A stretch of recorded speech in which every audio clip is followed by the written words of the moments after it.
In this episode, I'll break down the top 4 things costing you money and you probably don't even realize it.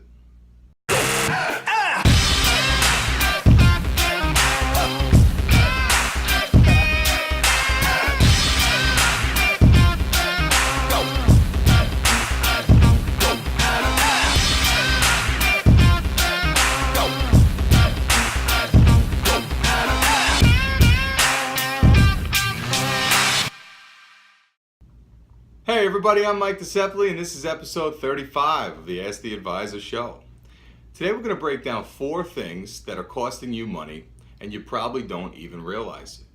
And these 4 things are especially particular to people that are entrepreneurs or work in the business world, work in sales, and so forth. These are not invoices or bills that you see every month that are costing you money. These are more intangible things like skills and stuff like that. So we want to identify those 4 areas today to point out these things that may be costing you money or holding back your performance in your business so that you can rectify those and move forward better than ever. So the first thing that is likely costing you money is a lack of financial education. And a lack of financial education can really hurt us in 2 different ways. First and foremost, when people don't understand something, it's very tough to succeed at it, so we tend to shy away from it. So a lack of financial education may cause you to, hold out or miss investment opportunities or hold your money back because you're just not comfortable with what you're doing, and that's totally understandable. When we grow up, we don't really gain much of a financial education through the school system, maybe an economics class here and there, but by and large, we're not really taught much about personal finance and money, and that causes many people to shy away. On the other side of the coin, lack of financial education may cause some people to make very bad decisions with their money, make poor investments, invest in poor businesses, or just do irresponsible things with their money because they just don't have that financial education. So lack of financial education can hit you in more than one way, and obviously there's different ways that we can hone up on our financial skills. There's books that you can read, there's different tools that you can utilize online, but lack of financial education is definitely a big one which keeps people from succeeding financially with their money. The second thing that's costing people money, particularly people in sales, entrepreneurs, is a lack of people skills. When you go into a meeting and you sit down with a prospective client or somebody you're trying to sell something to, it is critical that you can connect with them on a personal level. The better that you can connect with somebody and you get to know them a little bit, they tend to become a little bit more comfortable and relaxed in that meeting, and then they'll hear the message that you're trying to convey or the product that you're trying to sell. We've all met with people that tend to be a little bit rough around the edges, and you could feel right off the bat that there's really no connection there, and it makes it for a very uncomfortable meeting setting. So obviously a lack of people skills is something that if you can improve your people skills, it will improve your performance in business and particularly in sales. Now, if you're somebody that doesn't have good people skills, that's okay. We can always work on these things. There's a lot of different books out there that can help you with this. One that I would recommend is The Language of Trust by MASLANSKY. Talks about different ways that you can communicate with people in a genuine way so that they hear your message, they trust what you're saying, they believe in you, and therefore hopefully they'll believe in the product or service that you're selling. So that's number 2. The third thing that's costing you money is a mindset towards spending versus having a mindset towards investing. Now you may be thinking, well, how do I know which way my mindset goes? Well, think of it like this. If I gave you $100,000 right now, and yeah, I'm feeling generous today, but if I gave you $100,000 right now, what's the first thing you think of? Do you think about spending it on something, buying a new home, a new car, a new whatever? Or do you think about investing and saving that money? You ask yourself that question, and wherever your mind goes, that is where your mindset is geared towards.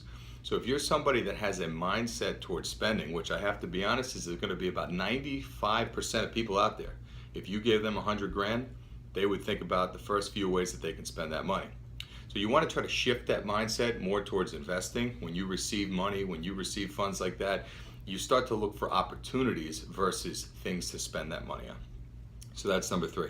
And the 4th thing that's costing you money, particularly entrepreneurs or people that aspire to be entrepreneurs, is a fear of failure. Fear of failure keeps many people from ever getting started in achieving their long-term business or financial goals. And obviously it's something that you have to overcome personally. One way that you can do or try to overcome a fear of failure is, gaining more education on whatever it is that you're scared about. If you're thinking about starting a new business selling shoes, but you're scared to do a lot of research on that industry, look at your competitors, look at all the different things that would be important for you to succeed in that business, and maybe that will help you get over your fear of failure.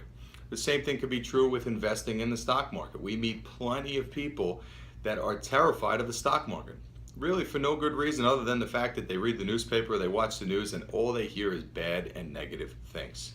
So again, what we try to do is tune out all the extra noise, focus on the facts, brush up on your education, learn about the topic that scares you, and that will hopefully help you get over your fear of failure. And look, if you're an entrepreneur or an aspiring one and you're thinking about opening a business but you're just too scared, there's going to be failures along the way. A failure does not mean it's final or fatal. All right, we've had a lot of small failures through our business careers, and yet we still sit here today running a wonderful, robust business that's growing by leaps and bounds. So there will be failures along the way. Do not let that throw you off the tracks. All right, stay on the course, stay focused, and keep moving forward. So these are 4 intangible things that are likely costing you money.